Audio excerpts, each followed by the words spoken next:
This man was never interested in any woman.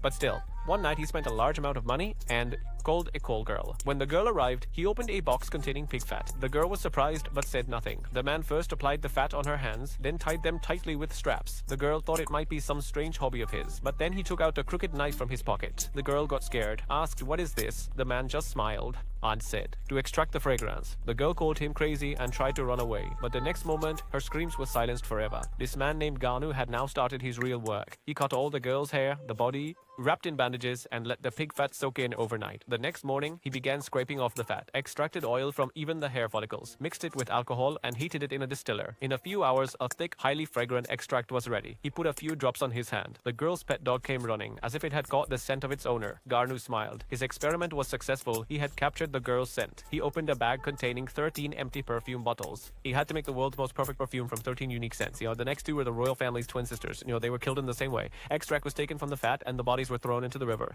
Fear had spread in the city. 10 beautiful girls had died mysteriously. No injuries, no rape, no violence. They would just disappear, and the next morning their bodies would be found. People closed their windows. A curfew was imposed, but when Ganu didn't find prey outside, he went straight to the church and abducted an innocent nun. She was killed at the same pace. This time the city's patience broke, as the church bishop swore in front of everyone, "This monster will be caught and cut into pieces." Meanwhile, the most powerful man in the city, a count, began preparing to get his daughter Pearl out of the city. The girl was extremely beautiful, and the count knew she would be next. He had her leave through different routes disguised as a boy, but nothing was hidden from Gono. In the darkness of the night, he reached the hotel where Pearl was hiding. He was so quiet that even the dogs there didn't bark. Quietly stood by her bed, kept watching her.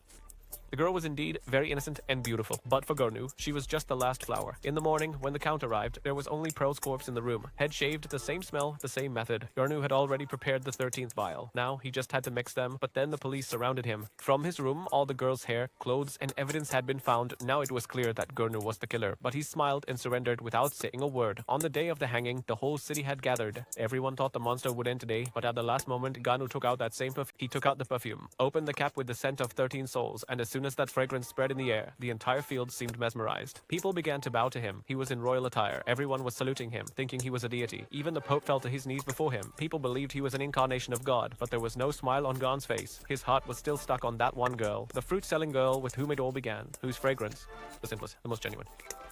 He returned to that smelly fish market, where he met her for the first time.